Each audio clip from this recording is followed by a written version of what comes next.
भारत भ्रमण यात्रा या यूट्यूब चॅनलवर आपले सर्वांचे सहर्ष स्वागत आहे. माझा प्रवास उल्हासनगर ते इंदोर, महू, त्यानंतर वाराणसी, बोधगया, कुशीनगर, अयोध्या आणि लखनौ असा हा माझा प्रवास असणार आहे. तर हा प्रवास माझा होंडा HP शाईन 125 2018चं मॉडेल आहे. या बाईकवर माझा हा प्रवास असणार आहे. प्रवास हा माझा टोटल 12 दिवसाचा आहे. तर आज 22 तारखेला मी या ठिकाणाहून निघणार आहे. तर सकाळचे आता 5:30 वाजले आहेत. तर माझी पूर्ण तयारी झाली आहे. बाईक वर सर्व सामान मी लोड करतो आहे. सोबत माझा परिवारसुद्धा मला शुभेच्छा देण्यासाठी आहे. तर मी माझ्या गाडीवर माझं सामान वगैरे व्यवस्थित लोड केलं आहे आणि सर्व तयारी करून मी आता पुढील प्रवासाला निघणार आहे. तर त्याआधी जरा गाडी वगैरे स्टार्ट करून थोडीशी थंड असल्यामुळे स्टार्ट होत नव्हती. तर स्टार्ट वगैरे करून थोड्या वेळ चालू ठेवली आणि व्यवस्थित सर्व सामान पॅक वगैरे केलं आहे आणि आपल्या प्रवासाला आता आपण सुरुवात करणार आहोत. तर सकाळचे आता जवळजवळ 5:30 वाजले आहेत. तर या पद्धतीने मी जरा गाडी चेक करून घेतो आहे आणि कारण जुनी 6 वर्षापूर्वीची बाईक असल्यामुळे थोडासा रिस्क वाटत होती. तरी पण भरोसा आहे आणि आता आम्ही निघालो आहे. तर थोडासा व्हिडिओ मी पूर्ण काढणार नाही आहे. साधारण अंधार असल्यामुळे मी थोडासा प्रवास केल्यानंतर मी परत व्हिडिओ चालू करेल. तर आता मी निघतो आहे. ओके, ठीक आहे. आता आपण पोचलो आहोत आता आसनगावच्या पुढे. तर पेट्रोल वगैरे टाकी फुल करून घेतली. पेट्रोल गाडीमध्ये होतं तसं, पण परत एकदा टाकी फुल करून घेतली आणि पुढील प्रवासाला निघालो आहे. थंड वातावरण आणि खूप सुंदर असं वातावरण आहे. गाड्यांचं तसं रहदारी कमी आहे आणि चालायला वगैरे काय व्यवस्थित म्हणजे मोकळं आहे. ट्रॅफिक वगैरे काय सध्या तर सकाळची नसते. आपण जरा पुढे गेल्यानंतर पुन्हा एकदा हॉल्ट घेणार आहोत, कारण 50-60 किलोमीटर गेल्यानंतर एक हॉल्ट घेण्याचं मी ठरवलं आहे. तर बघूया पुढे जाता जाता काय काय बघायला भेटतं आणि अशा थंड वातावरणामध्ये बाईक चालवायला सुद्धा खूप मस्त वाटतं आहे. चला आणि बघूया पुढील प्रवास हा आपला कसा होतो. घाई न करता व्यवस्थित आपल्याला जायचं आहे. आणि दुसरी महत्त्वाची गोष्ट म्हणजे मी ह्या बाईक राईडवर एक सेफ्टी मेसेज सर्वांसाठी देणार आहे. सेफ्टी मेसेज हा माझा प्रत्येक राईड करताना राहणार आहे, कारण स्थळ बघताना तो मेसेज नसणार आहे. नाहीतर कसं होईल की सेफ्टी राईडचा हे सांगितलं आहे आणि काही व्हिडिओमध्ये नाही आहे. तर असं नाही आहे. फक्त बाईक चालवताना ह्या रोड सेफ्टीच्या मी काही टिप्स माझ्याकडनं मी देणार आहे. तर ज्यावेळेस आपण बाईक चालवतो तर आपल्याकडनं बाईक कंट्रोल येईल ह्याच वेगात आपण बाईक चालवायची. दुसरी गोष्ट, हेल्मेट हे तर सरकारने कंपल्सरी केलेलं आहे. तर हेल्मेटसुद्धा कंटिन्यू पाहिजेलच आहे. आणि त्यानंतर लायसन आणि गाडीचे पेपर्स हे व्यवस्थित पाहिजे. परत डबल सीट ठीक आहे, परंतु बरेच मुलं हे ट्रिपल सीट घेतात, 3-3 सीट बसवतात किंवा ओव्हरलोड जास्त रस्त्याने बघतोसुद्धा मी की काही परिवारातले लहान म्हणजे दोघे नवरा बायको परत बरोबर 2-3 मुलं असा हा पूर्ण परिवार एका गाडीवर असतो. तर ही खूप धोकादायक आहे, कारण स्वतःचा जीव धोक्यात टाकून आणि परिवाराचा सुद्धा जीव धोक्यात टाकून आपण गाडी चालवतो. तर बाईक चालवताना ह्या अशा काही काळजी खूप घेण्याची गरज आहे. आणि स्पीड खूप महत्त्वाचं आहे, कारण कंट्रोल झाला तरच स्पीड वाढवा, नाहीतर उगाच अनकंट्रोल होते आणि नकळत अघटित घटना घडतात. आणि ओव्हरटेक करताना व्यवस्थित ओव्हरटेक करायचं असतं, कारण समोरून येणारी गाडी ही कशा पद्धतीने कुठल्या वेगात येते हे समजत नाही. आणि ज्या ठिकाणी ओव्हरटेक करण्याचा साईन असेल, म्हणजे ह्या ठिकाणी ओव्हरटेक करू शकतात असे काही साईन आहेत रोडवर सुद्धा, आणि ते सफेद पट्टे आहेत, त्या सफेद पट्ट्यांवर सुद्धा हे अशी मध्ये गॅप असेल तर तिथे ओव्हरटेक करू शकता असं सांगतात. आणि ज्या ठिकाणी फक्त लाईन आहे, डबल लाईन आहे, असं काहीतरी त्या ठिकाणी ओव्हरटेक करायचं नसतो, अशा काही सूचनासुद्धा असतात. तर मागे वगैरे बघून ओव्हरटेक करणं खूप गरजेचं आहे. त्यानंतर 4 व्हीलरसाठी सुद्धा सीट बेल्ट कंपल्सरी आहे. गव्हर्मेंटनी तो नियमच बनवला आहे सीट बेल्ट लावण्याचा. तर सीट बेल्टसुद्धा लावून 4 व्हीलर वगैरे चालवायची असते. आणि आपल्या गाडीची हवा वगैरे लाँग ड्राईव्हला जाताना गाडीची हवा वगैरे पण सुद्धा व्यवस्थित बघायची. आणि इंजन वगैरे सर्व काही व्यवस्थित बघूनच गाडी चालवण्याचा प्रयत्न करायचा. आणि नको तिथे ओव्हरटेक करणं खूप धोकादायक असतं. आणि अतिवेग 4 व्हीलरसुद्धा अतिवेग हा खूप घातक ठरू शकतो. तर ज्या ठिकाणी वेग हा बंधनकारक आहेत, की रोडने जाताना आपल्याला साईनबोर्ड दिसतात की ह्या ठिकाणी ह्या स्पीडनी गाडी चालवा, तर त्या स्पीडनेच आपण गाडी चालवायची असते. कारण काही धोकादायक वळण असतात, मध्ये छोटे छोटे गाव असतात किंवा क्रॉसिंग असते, आणि हे सुद्धा बघून आपण गाडी चालवायची असते. त्यानंतर रेल्वे क्रॉसिंग येते, तर तिथे जर मानवविरहित रेल्वे क्रॉसिंग असेल, म्हणजे त्या ठिकाणी कोणी रेल्वे फाटकवर कोणी रेल्वेचा कर्मचारी नसेल, तर कृपया गाडी त्या ठिकाणी खूप काळजीपूर्वक क्रॉस करा. आणि जर बरोबर कोणी असेल तर त्याला अगोदर खाली उतरून दोन्ही साईडनी गाडी काय येते की काय त्याचं जरा लक्ष ठेवून मगच क्रॉसिंग करा. आणि डायरेक्ट गाडी रेल्वे क्रॉसिंगसाठी नेऊ नका, ते सुद्धा खूप धोकादायक आहे. आणि दुसरी महत्त्वाची गोष्ट म्हणजे मोठ्या गाड्यांना ओव्हरटेक करण्यासाठी काळजीपूर्वक करा, कारण मोठ्या गाड्या ह्या खूप लोडेड असतात, किंवा त्याला काय म्हणतात, कधीकधी त्या कंटेनर मोठ्या एअर ब्रेकवाल्यासुद्धा असतात, म्हणजे जागेवर ते गाड्या ब्रेक लागल्यावर थांबतात. तर डिस्टन्स आहे तो सुद्धा व्यवस्थित असला पाहिजे. आणि सर्वात महत्त्वाचे म्हणजे दारू वगैरे पिऊन गाडी चालवू नका, कायद्याने तर गुन्हा आहेच. आणि आपण आपला जीव धोक्यात टाकू नका, असा हा काही संदेश आहे माझा रोड सेफ्टीबाबत. तर हा प्रत्येक व्हिडिओमध्ये थोड्याफार प्रमाणात राहीलच. आणि वातावरण खूप छान आहे. आणि दुसरी गोष्ट म्हणजे आपल्याला आता पुढे थोडा हॉल्ट घ्यायचा आहे, आणि त्यानंतर पुढे डायरेक्ट मग नाशिकच्या आसपास आपण एक हॉल्ट घेऊया. असा हा प्रवास आपला आहे. तर वातावरण छान, खूप सुंदर असं हे वातावरण.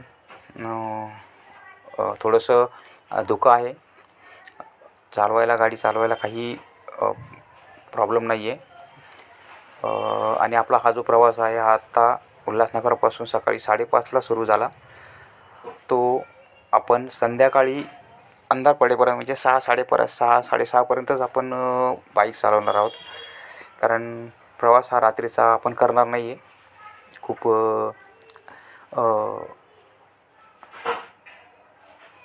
अंधार पडला तर, कारण हिवाळ्याचे दिवस आहेत, अंधार लवकर होतो, तर आपण 6-6:30 जास्तीत जास्त 7 बस, त्यापुढे आपल्याला गाडी चालवायची नाही आहे. आणि त्या ठिकाणीच आपण कुठेतरी रात्रीचा मुक्काम करणार आहोत. ज्या ठिकाणी आपल्याला सोयीस्कर वाटेल त्या ठिकाणीच. थोडीशी गाडी साईडने काढतो आहे. कसारा घाट चालू झाला आहे. घाटातून थोडं गाडी हळूहळू काढायची, कारण मोठ्या मोठ्या गाड्या आहेत साईडने. तर बघूया थोडासा मोठी काही कंटेनर असेल पुढे असेल, त्यामुळे जरा गाडी चालवायला आपण घाई नाही करायची आहे. वेळ झाला तरी चालेल, पण सुरक्षा महत्त्वाची आहे आणि आपला जीव कुठलाही धोक्यात टाकायचा नाही आहे आणि इतरांनाही काही त्रास होणार नाही याची काळजी घ्यायची. तर आपण ह्या पद्धतीने हळूहळू पुढे जाणार आहोत. तर बरेचसे जण साईडने निघण्याचा प्रयत्न करतात, पण कसं आहे, जागा असेल तर निघायला हरकत नाही आहे आणि नाहीतर उगाच रिस्क घ्यायची नाही. तर बऱ्याच वेळेस रिक्स ही खूप महागात पडते, कारण घाटातनं जातो आहे आपण. थोडंसं साईडनी घेण्याचा प्रयत्न करूया. बाजूला पण बाईक आहेत, पुढे 4 व्हीलर आहे, बाजूला कंटेनर आहे. कुठल्या साईडने निघता येईल ह्या पद्धतीने आपण निघायचं. जर व्यवस्थित निघू शकत असू तरच निघायचं, नाहीतर रिस्क घ्यायची नाही. जागा असेल तरच, कारण गाडीला आपण काही होता कामा नये, कारण उगाच भांडण वगैरे होण्याचा प्रसंग येतो. आता ही सरकारने काहीतरी नवीन एक गाडी नंबर काढली आहे, ती 24 BH. म्हणजे यासाठी काहीतरी ऑल इंडिया परमिटची गरज नाही, गाडी ही भारतात कुठेही चालवू शकतात असं काहीतरी आहे. आणि आपलं कसं MH 0501, तर हे महाराष्ट्रासाठी, पण 24 BH हे ऑल इंडियासाठी. असे नवीन पद्धतीचे नंबर प्लेट्स आलेले आहेत. तर हे पण चांगलंच आहे, कारण कुठेही गेलं तरी आपल्याला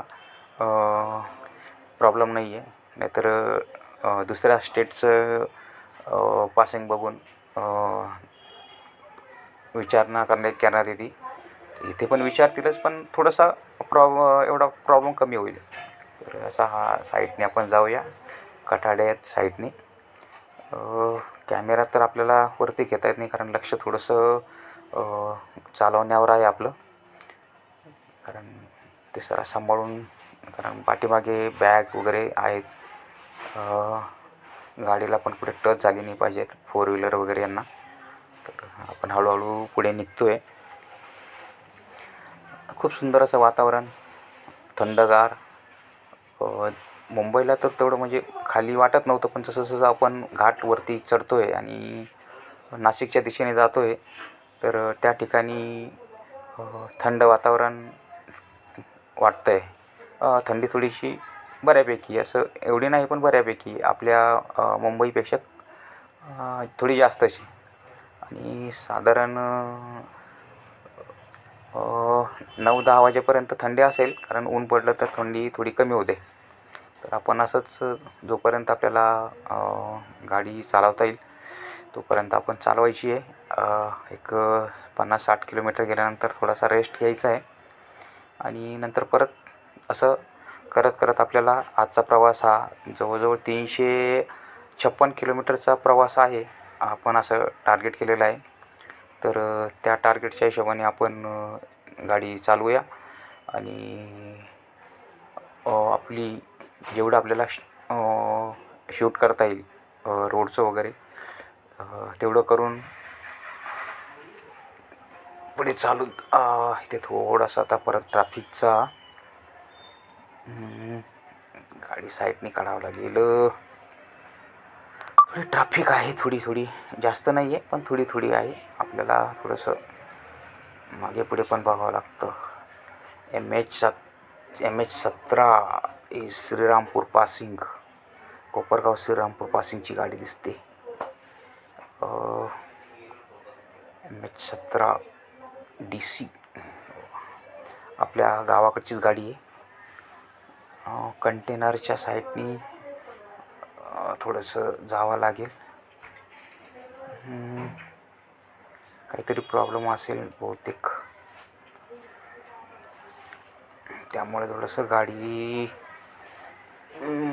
सांभाळून आपण पुढे थोडंसं व्हिडिओ बंद करून गाडी चालवणार आहोत. कारण ट्रॅफिक आहे, थोडीशी रिस्क वाटते.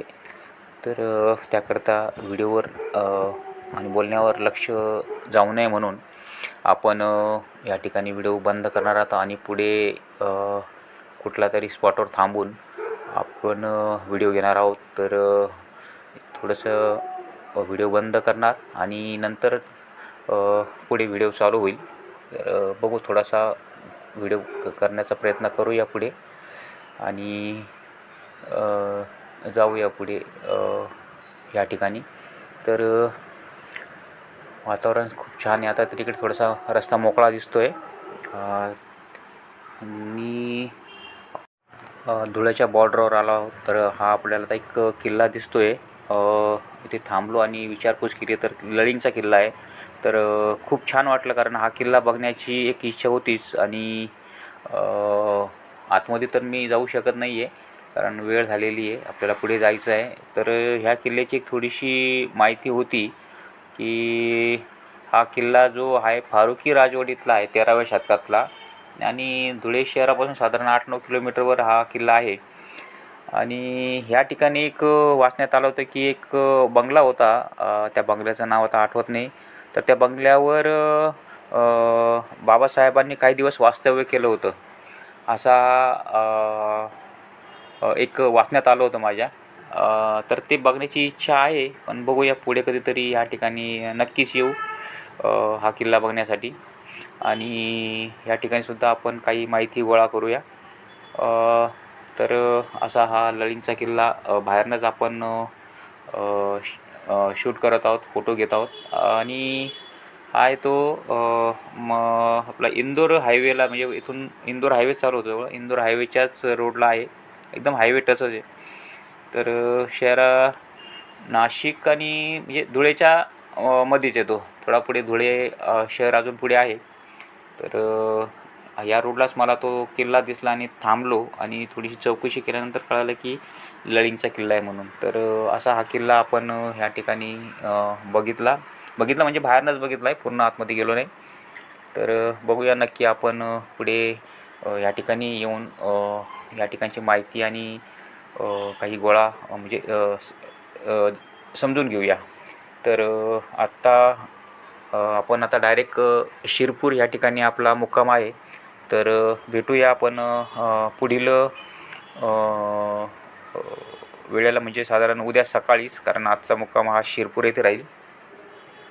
रात्रीचा हॉल्ट शिरपूरला बघूया, कुठले तरी हॉटेल बघून जवळचं हायवे लगेचच हॉटेल बघूया आणि त्या ठिकाणी आपण मुक्काम करूया.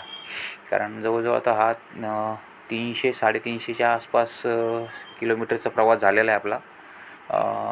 थोडा त्रासदायक होता मध्यंतरी, तर काय नाही, व्यवस्थित झालं. झोप येत होती कारण एवढा प्रवास करण्याची सवय नव्हती.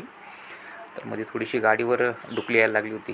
तर काय नाही, कंट्रोल केलं सगळं आणि निघालो. आणि ह्या ठिकाणी थांबलो, थोडा फ्रेश वगैरे होऊन आपण आता पुढे निघूया. तर बघू शकता हा हायवे लगतचाच किल्ला लळिंग. तर चला, पुढील व्हिडिओला आपण उद्या भेटू.